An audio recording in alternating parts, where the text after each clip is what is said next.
Today's episode is proudly sponsored by Aquaphenix Scientific. Folks, I know what you're thinking. You already have a supplier for all of your test kit needs, and why would you switch? And let's face it, that is a fair question. Everybody's phenolphthalein is going to turn pink at 8.3, even Aquaphenix's. But here is the deal, and I can personally attest to this. I've been working with Aquaphenix Scientific for years, and I can tell you they are the experts for everything we need to be test experts out in the field.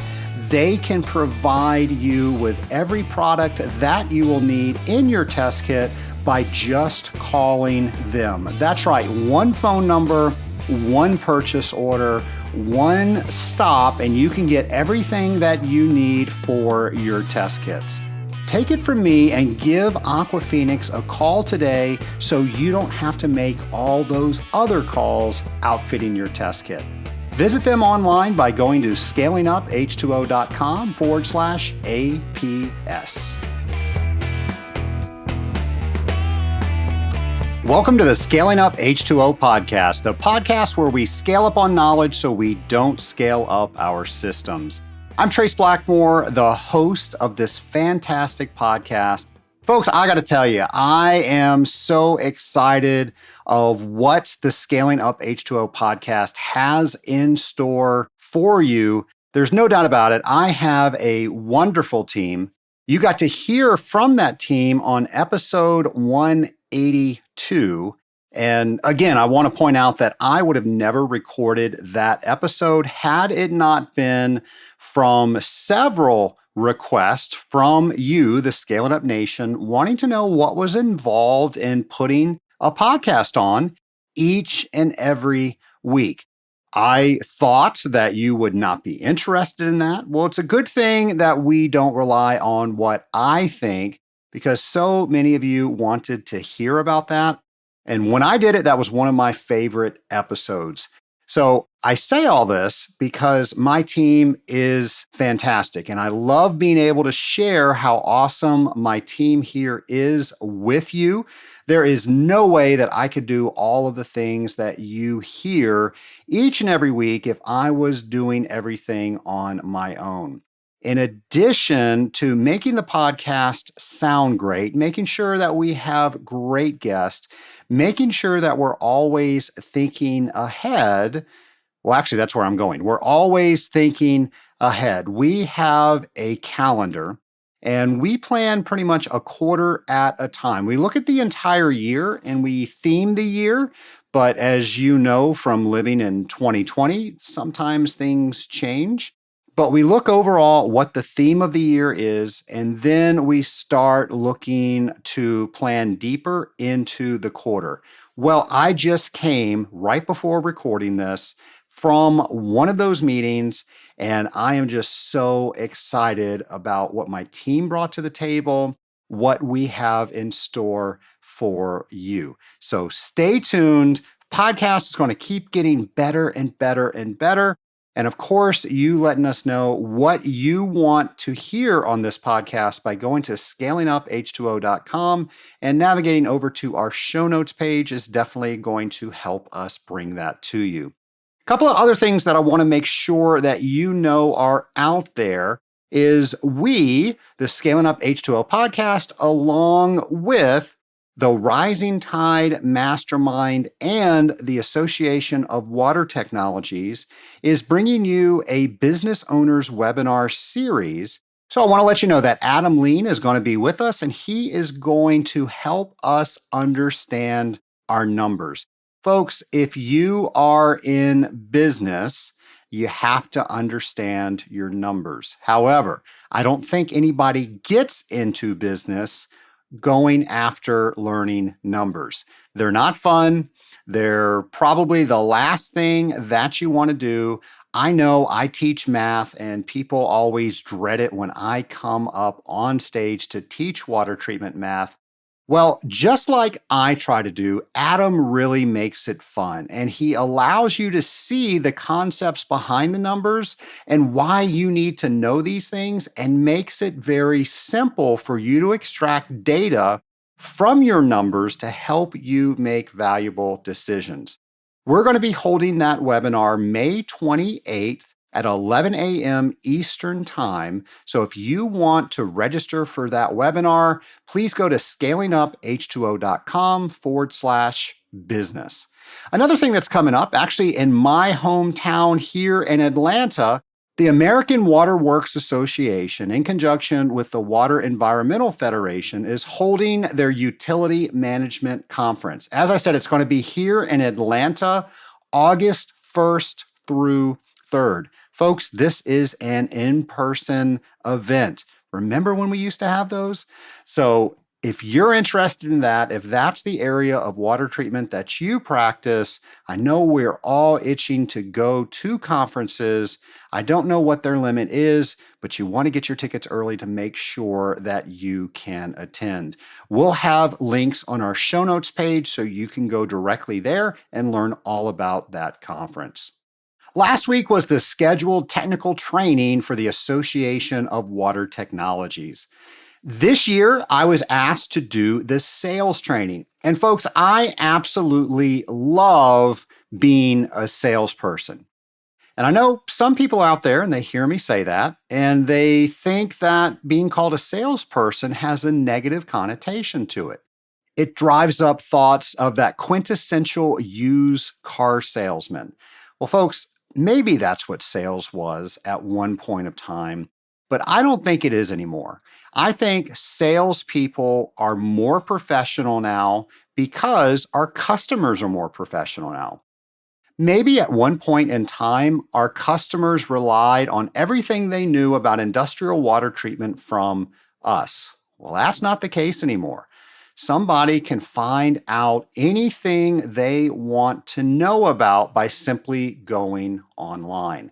So I think it's up to us to make sure we're always at the top of our game and we're always trying to solve the client's issues rather than we're trying to sell the customer a product. And I think that's the difference. And I think that's when people have that negative connotation, that used car salesman in their head.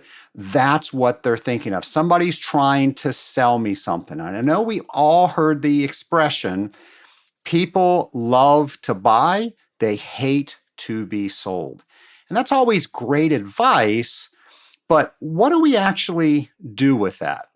One of my favorite authors is Simon Sinek. He wrote so many great books. And the one I'm going to talk about today that I think pairs so well with sales is Start with Why. And the whole premise around starting with why is how do we describe what it is that we do? Now, every organization knows what they do. For the company, that's the products and services they sell.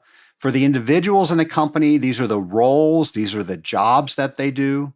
Now, some organizations actually know how they do what they do. And what I mean by that is these are the organization's strengths, their values, their principles. I've spoken many times on this podcast about how important it is to have not only company core values, but your own set of personal core values. That's what we're talking about here. However, very few organizations know why they do what it is that they do. Now, why is the purpose, the cause for a belief that drives everybody in the company?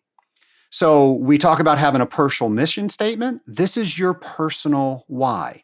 You have a company mission statement or a company purpose.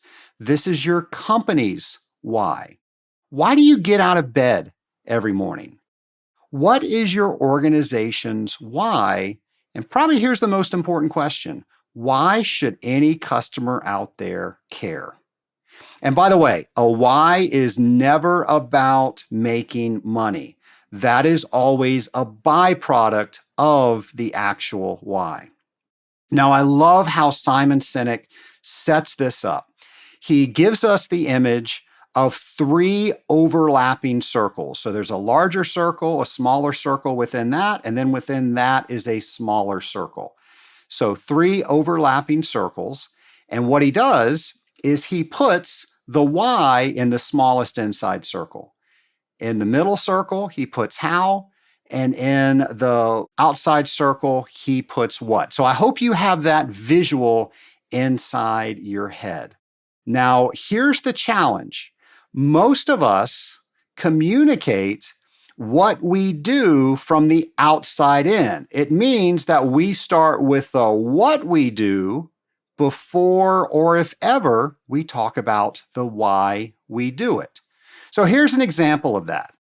What? We are a water treatment company. So this is me talking to our customers. The how. We have expertise in water treatment. We make water better one drop at a time. Now, the behavior that we want to drive is the message, let us do your water treatment. The problem is what and how do not inspire action. Facts and figures make rational sense, but people don't make decisions purely based on facts and figures. We wouldn't sell any sports cars if that was the case.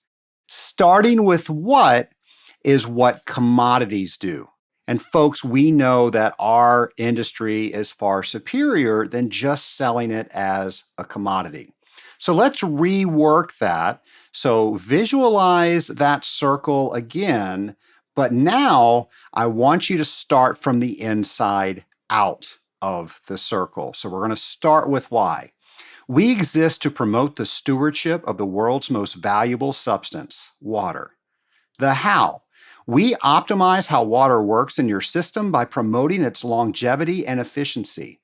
We reduce our customers' operating cost and water usage. The what? We are a water treatment company. The behavior. Let us do your water treatment. Did that immediately grab you differently than what I read in the beginning? So there's a reason for that. We are set up to respond better when we start with why. And here's why. The outside of the circle, the what, speaks directly to the neocortex.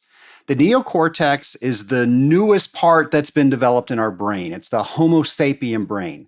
It's responsible for all rational and analytical thought. It helps us understand facts and figures, features, and benefits. The neocortex is responsible for me being able to speak to you right now. The middle two sections of the circle, the why and the how, correspond to the part of the brain we call the limbic system. This is the part of the brain that drives our behavior, and more importantly, it drives our decision making. It's also responsible for our feelings like trust and loyalty. But unlike the neocortex, the limbic brain has no capacity for language. This is the biological reason we find it difficult to put our feelings into words. Maybe that's why we say things like, I love you more than words can say. Or maybe just, I don't know, I can just tell you it felt right. Or I had a gut feeling. Well, now you know where that comes from. It's a feeling we get about a decision we have to make that we struggle to explain. That feeling comes from the limbic brain, and the neocortex allows us to rationalize that feeling into a behavior or a decision, and finally putting it into words, our language. Communicating from the outside in, people can understand vast amounts of complicated information, like features, benefits, facts, figures. It simply doesn't inspire human behavior, though. This is the reason that Simon Sinek says we have to start with why. And the golden circle is what he calls this mental image that I had everybody draw in their brains. And the book that all of this comes from is called Start with Why. So, in order for this golden circle to work properly, you must have clarity of what your why is. The discipline to continuously do your how the way that you're supposed to do it, and the consistency of what it is that you do. He also goes on to say that one part of the circle, the what, the how, or the why, is not more important than any other part of the circle. It's a balance between all three. But in order to get people to understand and make decisions better, to speak to those gut feelings, starting with why is how we do this. So, folks, when you're talking about selling something, I hope this helps you organize your thoughts so you can demonstrate all the benefits that your product or service has to offer, but now you can do it in a way that's going to drive action. And when you do that with the customer's issue, your first priority, and being able to solve that, folks, why wouldn't you be honored to be called a salesperson? Nation, another thing that I like to talk about when we talk about sales is measuring. What are you measuring as far as your activities and your results for sales? Now, I know you've heard this before, but we have different indicators. We have leading and lagging indicators. Lagging analyze past performance, where leading indicators influence what the future performance is. Now, lagging indicators are a lot easier to gather because they've already happened. We can run a report and we can see exactly what happened, but they are in the past. They don't necessarily allow us to forecast what's going to happen into the future. Whenever I teach sales, people always ask me what they need to measure. And that always leads to the conversation between leading and lagging metrics. I can record something, but what's the difference between leading and lagging metrics? Well, lagging metrics is probably what most of us record because it's easier to get the data. We can run a report on it because it's already happened. So it's an indicator of past performance.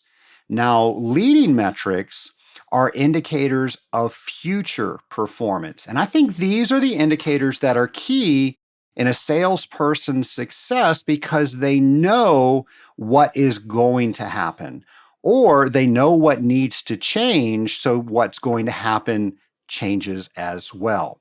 So what are some of those things? Well, think of all the activities that you do. How many calls do you make? Well, you can measure that. How many emails do you send? You can measure that. How many posts do you do on social media?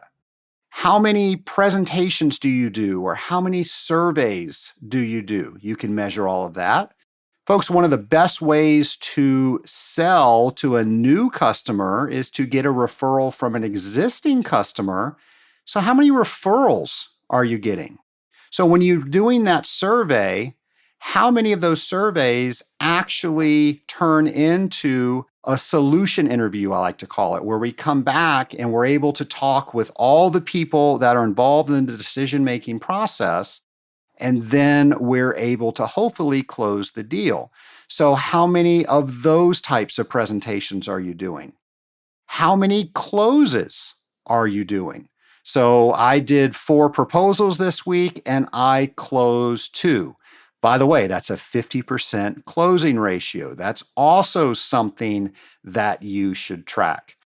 Out of all of those things, I hope you see that we have to measure the activity, not just the results of the activity. Now, here's what makes that fun. Let's say I did have a 50% closing rate. Well, who can I work with? Who has a higher closing rate? And do you know what the closing rates are in your office? I think it's great to have friendly competition because what you're going to find is certain people do certain items better than other people. So why not learn from each other and really streamline what your process is and you can use each other's successes to help drive that. So if somebody else in my office has a higher closing ratio than I do, maybe I go on some sales calls with them. Maybe I do some role play with them. What do I need to do to get some information that obviously I need to make my closing ratio better? I'm sure that person will want to help me. And then as my closing ratio goes up, well, it's not just my success, it's the success of that other person, perhaps the success of the team. So I hope you look at these numbers, that the numbers are really something to help us out with. And I know a lot of people think that it's just mind numbing to report all of these numbers. And I will say, I've seen better systems than others. But if you have a system of just an Excel sheet, if you mark it down each and every evening, folks, it's not as bad as if you did it each and every month. But don't just mark numbers down. Now, I coach a lot of people with the Rising Tide Mastermind and outside of the Rising Tide Mastermind.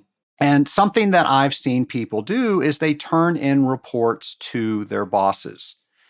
And it's normally numbers like these. And when I ask them what they personally do with these numbers, they don't do anything but turn them in.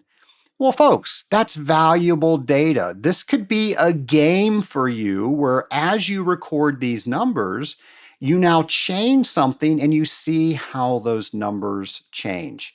So I urge you, if you're not keeping track of your numbers, to keep track of your numbers. And if you are keeping track of your numbers and you're not doing anything with that, or you're simply just turning them in to somebody that's supervising you, folks, you can get better because of these numbers. Now, I will admit I've seen better ways of tracking the numbers than others. And folks, if you're not using a CRM to track these numbers, you're I don't want to say you're wasting your time, but you really are wasting your time on manually inputting this data and then having to compile each and every calculation. There are so many CRMs out there, and I know you're saying, well, Trace, I can't afford a CRM. My company's not providing it for me, and I can't afford to go out there and buy one. Well, folks, I'm going to take that right away from you. You don't have that excuse anymore. There are so many CRMs out there that you can use for free.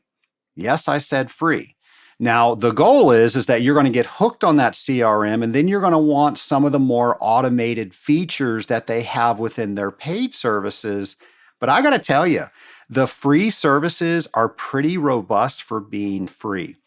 Here are a couple of CRMs that you can look into if you're looking for one. One is Monday CRM. Pipedrive is another one. HubSpot is a very popular one. In fact, we had a HubSpot expert come on and speak with us on episode 139, Riza Gooding, and she talked all about CRM. So if this is something that interests you, I urge you to go to episode 139 and listen to that. Another one is Zoho, and there's probably dozens more. Folks, all those, they will start you out with a free site, and tracking something is better than tracking nothing. I would love to hear if you can comment or send me a message on our show notes page, what you're tracking and what successes that you've actually seen since you've been tracking it. Nation, something I hope you have kept on track with is James's challenge. Of course, if you're not up to date, no worries. All of those you can find by going to the website, scalinguph2o.com. We have every single one listed there. Well, here's another challenge from our friend, James McDonald.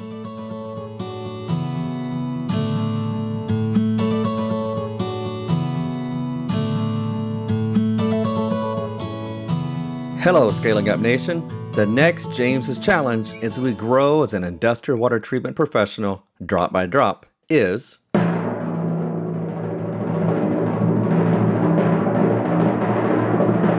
research Risner Saturation or Stability Index, RSI. A month ago, the challenge was to research the Langelier Saturation Index. Now the topic is RSI. Having noticed that two completely different waters can yield the same LSI, with one being far more scale-forming than the other, Risner wanted an index that could more accurately determine whether a water would form scale or not. An interesting note, if you read Risner's 1944 paper, is he intentionally designed his 2 pH minus pH of saturation equation to always give positive results for all waters. Quote, in order to eliminate the possibility of misinterpreting a positive saturation index as being non-corrosive or scale-forming, end quote. Be sure to share your experience on LinkedIn by tagging it with hashtag JC21 and hashtag ScalingUpH2O. This is James McDonald, and I look forward to seeing what you share. You know, I think one of my favorite things to teach is the LSI, the RSI, and the PSI, the Langelier Saturation Index, the Risner Saturation Index, and the Practical or Precorious Scaling Index. It's one of those things that they say the exact same thing, they just go about it a little bit differently. And I've talked about this before, and somebody asked me, why is that one of my favorite water treatment things to teach? And I finally figured it out. In teaching math for the Association of Water Technologies, this was one of the first things that I decided I wanted to break down and teach the why. So we were talking about letting people know what the why was, why we do what we do. Well, that's how I teach math. I like to explain the why behind all the equations. And if you understand the why, you're now able to understand the equation, but more importantly, you're able to understand the answer the equation gives you. So LSI, RSI, and PSI were the first things that I really dove into and started working backwards through all of the different water treatment calculations that we have to figure out what the why was. So if you're ever struggling with math, that's something I want you to do. I want you to think about why the equation is set up the way that it is. I also want you to think about why you're doing James's challenge and you're not posting it on social media. Folks, you got to hashtag those things because I want to see them. We got two places to hashtag them. You can go to hashtag JC21 and hashtag ScalingUpH2O. Folks, I hope this episode inspired you to look at your numbers a little bit differently, to look at how you explain what you do to people a little bit differently. And I definitely hope that it inspired you to tune in to next week's episode of Scaling Up H2O.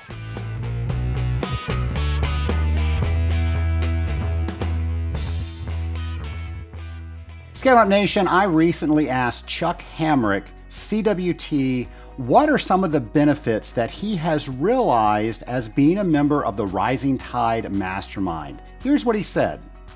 Actually, since I started with the Rising Tide group, our sales have probably went up around 25%. And a lot of it's due to the fact that it started to make me refocus and rethink about how I'm going to run the company. Things are running a lot smoother with all my guys and the ladies that work in our office and so forth.